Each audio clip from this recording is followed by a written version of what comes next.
እንደምን አላችሁ? እኔ አለው እግዚአብሔር ይመስገን ደህና ነኝ። ዛሬም በጠቃሚና በአዲስ ፕሮግራም በድጋሜ ተገናኝተናል። በዛሬው የጤና ፕሮግራማችን ላይ የምንመለከተው ወደ ጭንቅላት የሚሄደው የደም ዝውውር ደካማ እንደሆነ የሚጠቁሙ ማስጠንቀቂያ ምልክቶችን እናም ወደ ጭንቅላት የሚሄደውን የደም ዝውውር ደግሞ የሚያፋጥኑ መመገብ ያለባችሁ ምግቦችስ ምንድናቸው? ማድረግ ያለባችሁ መሰረታዊ ነገርስ ምንድን ነው የሚለውን በዚህ ቪዲዮ ላይ በሚገባ የምነግራችሁ ይሆናል ማለት ነው። ይህ የጤና ትምህርት ለበርካታ ሰዎች እንዲደርስ ሁላችሁም በቅንነት ላይክና ሼር በማድረግ ሌሎችንም አስተምሩ አሳውቁላለሁኝ። ጥያቄያችሁን በኮመንት ላይ አስፍሩልኝ። በቀጥታ ወደ ጤና ትምህርታችን የማልፍ ይሆናል። ወደ ጭንቅላት የሚሄደው የደም ዝውውር ችግር ቀደም ብሎ ካልተስተካከለ እንደ የአስተሳሰብ መቀነስ ወይም ደግሞ ኮግኒቲቭ ዲክላይን፣ ማዞር፣ ስትሮክ ወይም የአንጎል ሴል መጎዳት ያሉ ከባድ የሆነ ችግሮችን ሊያስከትልብን ይችላል። ወደ ጭንቅላት የሚሄደው የደም ዝውውር ደካማ እንደሆነ የሚጠቁሙ በርካታ ማስጠንቀቂያ ምልክቶች አሉ። እነዚህም አንደኛ በተደጋጋሚ ማዞር ወይም ደግሞ መቅለስለስ ነው። ወደ ጭንቅላት የሚሄደው የደም ፍሰት ሲቀንስ የአንጎል ሴሎች በቂ ኦክስጅንና ግሉኮስን ወይም ደግሞ ዋና የኃይል ምንጫቸውን አያገኙም። ይህም መቅለስለስ፣ ማዞር፣ አልፎ ተልፎም ራስን መሳት ደረጃ ላይ ሊያደርሰን ይችላል። በተጨማሪም በድንገት መቆም፣ ውሃ ማነስ ወይም ደግሞ ሰውነታችን ዲሃይድሬት መሆን፣ ዝቅተኛ የደም ግፊት ወይም የተዘጉ የደም ስሮች ይህንን ምልክትን ያስከትላሉ። ተደጋጋሚ ወይም ደግሞ ምክንያት ያልተገኘለት ማዞር የሕክምና ክትትል ያስፈልገዋል። ሁለተኛ ስር የሰደደ ራስ ምታት ወይም ደግሞ ማይግሬን ነው። በቂ ያልሆነ የጭንቅላት የደም ዝውውር በአንጎል ውስጥ ያሉ የደም ስሮች ባልተለመደ መንገድ እንዲኮማተሩ ወይም እንዲሰፉ በማድረግ የሚመታ ስሜት ወይም የግፊት ህመምን ያስከትላል። አንጎል የደም ዝውውሩን ለማካካስ በመሞከር በደም ስሮችን በኃይል እንዲሰፉ ያደርጋቸዋል። ይህም ህመም እናም ኢንፍላሜሽን ወይም ደግሞ እብጠትን ያስከትላል። በእረፍት ወይም ደግሞ ውሃ በመጠጣት የማይቀንስና የጸና ራስ ምታት የደም ስር ችግሮችን ሊያመለክት ይችላል። ሶስተኛ የማስታወስ ችግር ወይም ደግሞ የአስተሳሰብ ችግር ነው። ደካማ ዝውውር ማለት ወደ አንጎል ሴሎች የሚደርሰው ኦክስጅንና ንጥረ ነገሮች አነስተኛ ነው ማለት ነው። ይህም የነርቭ አስተላላፊዎች ወይም ደግሞ ኒውሮ ትራንስሚተሮች ስራ እንዲበላሽ ያደርገዋል። ውጤቱም መርሳት፣ ለማተኮር መቸገር፣ የአስተሳሰብ ቀርፋፋነት እንዲሁም ቃላትን ወይም ደግሞ ክስተቶችን ማስታወስ መቸገር ይሆናል። ግራ መጋባት፣ ትኩረት መቀነስ እናም ቀርፋፋ የመማር ፍጥነት ይከሰታል። ቀደም ብለው የሚታዩ የአስተሳሰብ ለውጦች የረጅም ጊዜ የደም ስር እጥረትን ሊያመለክቱ ይችላሉ። አራተኛ የፊት ወይም ደግሞ እጅና እግር ላይ የመደንዘዝ ስሜት ነው። የተወሰኑ የአንጎል ክፍሎች በቂ ደምን ካላገኙ የነርቭ ግንኙነት ይዳከማል። ይህም መደንዘዝ ወይም ደግሞ ድካምን ያስከትላል፣ በተለይም በአንድ የሰውነት ክፍል ላይ። ይህ ሚኒ ስትሮክ ወይም ደግሞ ትራንዚየንት ኢስኪሚክ አታክ ሊሆን ይችላል። ይህም ትልቅ ስትሮክ ሊከሰት እንደሚችል የሚያሳይ ከባድ የሆነ ማስጠንቀቂያ ምልክት ነው። በዚህ ጊዜ አስቸኳይ ወዲያውኑ የሕክምና እርዳታን ማግኘት ያስፈልጋል። አምስተኛ የደበዘዘ ወይም ደግሞ ሁለት ወይም ድርብ እይታ ነው። ወደ እይታ ማዕከል ወይም ደግሞ የአይን ነርቮች የሚሄደው ደም ሲቀንስ የእይታ ሂደት ይበላሻል። ብልጭ ድርግም የሚሉ መብራቶች ማየት፣ መደብዘዝ ወይም በአንድ አይን ድንገተኛ የማየት መጥፋትም ሊያጋጥም ይችላል። የጠበቡ የደም ስሮች፣ ከፍተኛ የደም ግፊት ወይም የአይን ዝውውርን የሚነኩ የደም መርጋትም ይህን ምልክትን ያስከትላሉ። ድንገተኛ የእይታ ለውጦች የጤና ድንገተኛ አደጋ ናቸው። ስድስተኛ ለመናገር መቸገር ወይም የንግግር መኮላተፍ ነው። ወደ አንጎል ቋንቋ ማዕከሎች እንደ ብሮካ ወይም ደግሞ ወርኒክስ ደካማ የደም ዝውውር መኖር የቃላትን መፍጠር ወይም መገንዘብ ችሎታን ያበላሸዋል። ግራ መጋባት ወይም ደግሞ ትክክለኛ ቃላትን ማግኘት አለመቻልም ይከሰታል። በዚህ ጊዜ አስቸኳይ የሕክምና ክትትል ያስፈልጋል። የኢስኪሚክ ጥቃት ወይም ደግሞ አታክ ወይም ስትሮክን ሊያመለክት ይችላል። ሰባተኛ ያለ ምክንያት ድካም ወይም ደግሞ እንቅልፍን ማጣት ነው። ዝቅተኛ የአንጎል ኦክስጅን መጠን ሜታቦሊዝምን እናም ንቁነትን ይቀንሳል። ይህም በቂ እንቅልፍ ካገኛችሁ በኋላም ባልተለመደ ሁኔታ እንድትደክሙ ያደርጋል። ኦክስጅን በሚጎድልበት ጊዜ አንጎል ኃይልን ወደ አስፈላጊ አካባቢዎች ይመራዋል። ይህም የአእምሮ ድካምና እንቅልፍን ያስከትላል። ግልጽ ምክንያት የሌለው ስር የሰደደ የአእምሮ ድካም መታከም ይኖርበታል። ስምንተኛ ቀዝቃዛ እጆችና እግሮች ወይም ደግሞ የገረጣ ቆዳ ነው። አጠቃላይ የደም ዝውውር ደካማ ከሆነ ወደ አንጎል የሚሄደውን ጨምሮ ሰውነት ለዋና ዋና አካላት ቅድሚያን ይሰጣል። ወደ ጫፎች የሚሄደውን ደም ይገድባል። ይህ የገረጣ ሰማያዊ ቆዳ ወይም የቅዝቃዜ ስሜትን ሊያስከትልብንም ይችላል። ከአንጎል ጋር ያለው ግንኙነት የቀነሰ አጠቃላይ ዝውውር ማለት አንጎልም ተመራጭ የደም ፍሰት ላያገኝ ይችላል ማለት ነው። በዚህ ጊዜ የደም ግፊትን፣ የእርጥበት መጠንና የልብና የደም ዝውውር ጤናን አረጋግጡ። ዘጠነኛ የሰከረ አካሄድ ወይም ደግሞ ራስን የመቆጣጠር ችሎታን ማጣት ነው። ሴሌብረም እናም የውስጥ ጆሮ እንቅስቃሴን እናም ሚዛንን ለመቆጣጠር በቋሚ የደም ፍሰት ላይ ይመካሉ። ደካማ ዝውውር መወላገድን፣ ያልተረጋጋ አካሄድ ወይም ደግሞ ራሴን የመቆጣጠር ችግርን ሊያስከትልም ይችላል።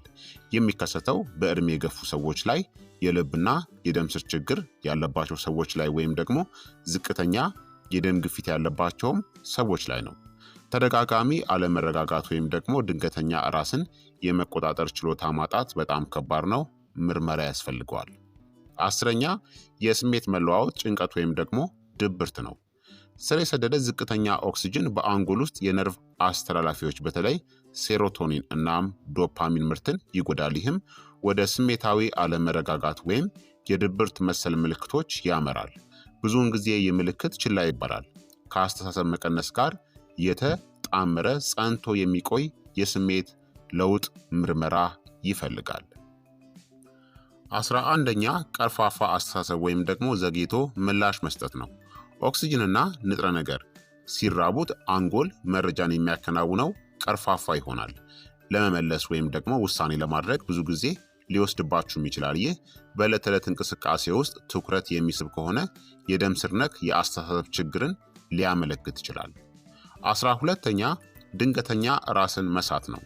የደም ፍሰት በድንገት በጣም ዝቅተኛ ከሆነ አንጎል ራሱን ለመጠበቅ ለጊዜው ይዘጋል። ይህም ጊዜያዊ የንቃተ ህሊና ማጣትን ያስከትላል። ብዙውን ጊዜ በልብ ምት ችግሮች፣ በውሃ ማነስ ወይም ደግሞ በተዘጉ የደም ስሮች ምክንያት የሚከሰት ነው።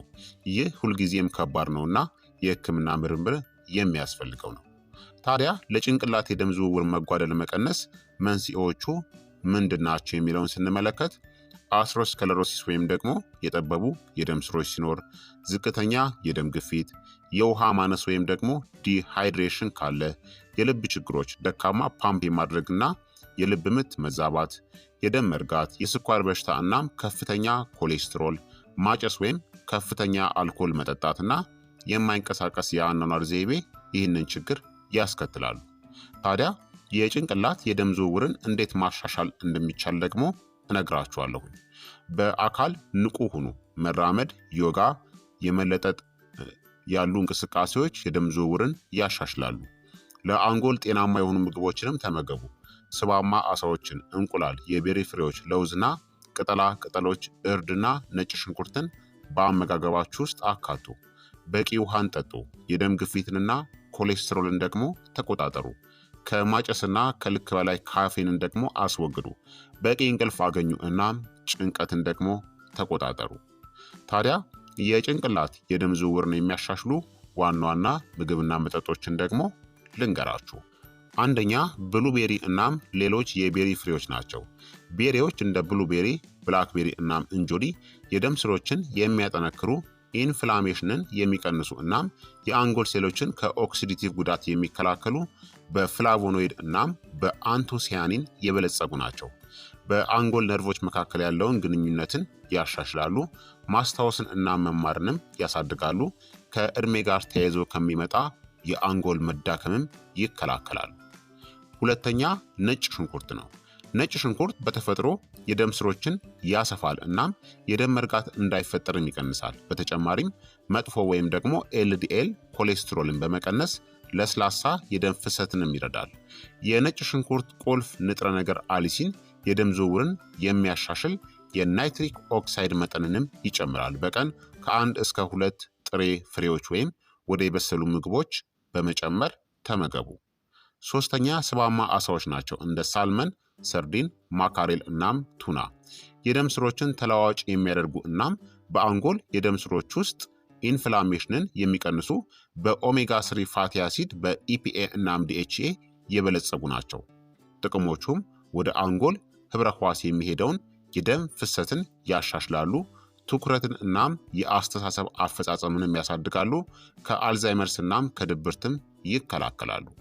አራተኛ ቅጠላማ አትክልቶች ናቸው። እንደ ስፒናች፣ ጎመን እናም ቆስጣ ቅጠላ ቅጠሎች ወደ ናይትሪክ ኦክሳይድ የደም ስሮችን የሚያዝናና እናም የደም ፍሰትን የሚያሳድግ ውህድን የሚቀይሩ ናይትሬትሶችን በውስጣቸው ይዘዋል። ተጨማሪ ንጥረ ነገሮች ደግሞ ብረት፣ ፎሌት እናም ቫይታሚን ኬ የአንጎል ኦክሲዴሽንን እናም የነርቭ ጤናንም ይደግፋሉ። አምስተኛ ጥቁር ቸኮሌት ነው። 70% ኮኮዋ ወይም ደግሞ ከዚያ በላይ የደም ስር የመለጠጥ ችሎታን የሚያሻሽሉ እናም የጭንቅላት የደም ፍሰትን የሚጨምሩ ፍላቫኖልስን ይዘዋል። የአንጎል ተግባርን እናም ንቁነትንም ያሳድጋል። ሴሮቶኒንን በመጨመር ስሜትንም ያሻሽላል። በቀን ትንሽ መጠን ከ20 እስከ 30 ግራም ያልጣፈጠ ጥቁር ቸኮሌትን ተመገቡ። ስድስተኛ ቡና እናም አረንጓዴ ሻይ ነው። ካፌን ማዕከላዊውን የነርቭ ስርዓትን ያነቃቃል እናም ለጊዜው የጭንቅላት የደም ፍሰትንም ይጨምራል። አረንጓዴ ሻይ ተጨማሪ ጥቅምን ይሰጣል። የአንጎል ሴሎችን የሚከላከሉ እናም ትኩረትን የሚያሻሽሉ ኤል ቲያኒን እናም አንቲ ኦክሲዳንት ካቴኪንን ይዟል። ከልክ ያለፈ ማነቃቃትን ለማስወገድ በቀን ከ2 እስከ 3 ሲኒ ብቻ ጠጡ። ሰባተኛ ቲማቲም ነው። ቲማቲም የአንጎል የደም ስሮችን ከኦክሲዲቲቭ ጉዳት የሚከላከል እናም የፕላክ መከማቸትን የሚከላከል ኃይለኛ አንቲኦክሲዳንት የሆነ ላይኮፔንን ይዟል። የበሰለ ቲማቲም ላይኮፔን ሲሞቅ የበለጠ ይጠቅማል። ስምንተኛ አቮካዶ ነው። አቮካዶ ጤናማ የደም ፍሰትን የሚደግፍ እናም የደም ቧንቧ ጥንካሬን የሚቀንሱ በጤናማ ሞኖ አንሳቹሬትድ ስብ የበለጸገ ነው። የጭንቅላት የደም ዝውውር መጓደል ዋና ምክንያት የሆነውን ከፍተኛ የደም ግፊትን የሚከላከል በፖታሲየምም የበለጸገ ነው። ዘጠነኛ ዝንጅብል ነው። ዝንጅብል የደም ዝውውርን ያነቃቃል፣ ኢንፍላሜሽንን ይቀንሳል እናም የደም መርጋትንም ይከላከላል። ጂንጀሮል ወደ አንጎል የሚደርሰውን የኦክሲጅን አቅርቦትንም ያሳድጋል። ትኩስ የዝንጅብል ሻይ ወይም ደግሞ ወደ ምግቦችና እስሙዚ በመጨመር ዝንጅብልን ተጠቀሙ። አስረኛ የሲትረስ ፍራፍሬዎች ናቸው። እንደ ብርቱካን፣ ሎሚ እናም ግሬፕ ፍሩት የካፒላሪን ጥንካሬ የሚያሻሽሉ እናም የደም ቧንቧ ጥንካሬን የሚከላከሉ በቫይታሚን ሲ እናም በፍላቮኖይድ የበለጸጉ ናቸው። ጤናማ የደም ግፊትን ይደግፋሉ፣ የአንጎል ንቁነትን እናም ትኩረትንም ያሳድጋሉ። 11ኛ ቀይ ስር ነው። ቀይ ስር የደም ስሮችን የሚከፍት እናም ወደ አንጎል የኦክሲጅን ፍሰትን የሚጨምር ወደ ናይትሪክ ኦክሳይድ የሚቀየሩ በተፈጥሯዊ ናይትሬትሶች የበለጸገ ነው። የአእምሮ አፈጻጸምን ይጨምራል፣ ጥንካሬን እናም ንቁነትንም ይጨምራል። ከስፖርታዊ እንቅስቃሴዎች ወይም ደግሞ ከአእምሮ ጠንካራ ስራ በፊት የቀይ ስር ጭማቂን ጠጡ። 12ኛ ለውዝ እናም ሲድስ የምንላቸው ናቸው። እንደ ዋልነት፣ ተልባ እናም ቺያ ሲድስ የደም ቧንቧዎችን የሚከላከሉ እናም የደም ውፍረት የሚያሻሽሉ በኦሜጋ 3 በቫይታሚን ኢ እናም በአንቲኦክሲዳንቶች የተሞሉ ናቸው። የደም መርጋትንም ይከላከላሉ፣ ማስታወስን እናም ትኩረትንም ያሻሽላሉ፣ የደም ቧንቧዎችንም ተለዋዋጭ ያደርጋሉ። 13ኛ እርድ ነው። በእርድ ውስጥ ያለው ኩርኩሚን የናይትሪክ ኦክሳይድ ምርትን ያሻሽላል እናም በአንጎል ህብረ ህዋሶች ውስጥ ኢንፍላሜሽንን ይቀንሳል፣ የኦክሲጅን አቅርቦትን ይጨምራል፣ ማስታወስን እናም ስሜትንም ያሻሽላል። የመዋሃድ ፍጥነትን ለማሳደግ ከቁንዶ በርበሬ ጋር አዋሃዳችሁ ተጠቀሙት። 14ኛ ውሃ ነው። የውሃ ማጣት ደምን ያወፍራል፣ ይህም በብቃት መፍሰስን ይከላከላል። ውሃ መጠጣት ወደ አንጎል ጥሩ ኦክሲጅንና ንጥረ ነገር አቅርቦትን ያረጋግጣል። በቀን ከ2 እስከ 3 ሊትር ለማግኘት ሞክሩ ወይም ለመጠጣት ሞክሩ። በሞቃት የአየር ጠባይ ወይም በአካል ብቃት እንቅስቃሴ ወቅት ደግሞ የበለጠ ጠጡ። 15ኛ ቀይ ወይን ነው። መጠነኛ ማለት ነው። የደም ስሮችን የሚከላከልና የደም ዝውውርን የሚያሻሽል ሬስቬራትሮል የተባለ አንቲኦክሲዳንትን ይዟል። የደም ቧንቧ ጥንካሬን ይከላከላል። የአንጎልን እድሜም ይደግፋል። ወይንን በመጠኑ ብቻ ጠጡ። ከልክ ያለፈ አልኮል ተቃራኒውን ውጤትን ያስከትላል። በተጨማሪም የጭንቅላት የደም ፍሰትን ለመደገፍ በመደበኛነት ተንቀሳቀሱ። ፈጣን የእግር ጉዞ፣ ዮጋ ወይም ደግሞ መዋኘትን ተለማመዱ። ጤናማ የደም ግፊትን እናም ኮሌስትሮልን ጠብቁ። ማጨስ ወይም ደግሞ ከልክ ያለፈ ጨውን አስወግዱ። በቂ እንቅልፍን አግኙ። ከ7 እስከ 8 ሰዓታት። ጥልቅ መተንፈስን ወይም ደግሞ ማሰላሰልን ተለማመዱ። የኦክስጅን ልውውጥን ያሻሽላል። ስለዚህ ክቡራትና ክቡራን ተመልካቾቼ የዛሬው የጤና ትምህርት እንግዲህ ይህንን ይመስል ነበረ። ወደ ጭንቅላት የደም ፍሰት የሚሄደውን የደም ፍሰት ደካማ እንደሆነ የሚጠቅሙ ምልክቶችንና ምን ማድረግ እንዳለባችሁ እና የደም ፍሰትን የሚረዱ ምግቦችን በሚገባ ነግሬያችኋለሁኝ።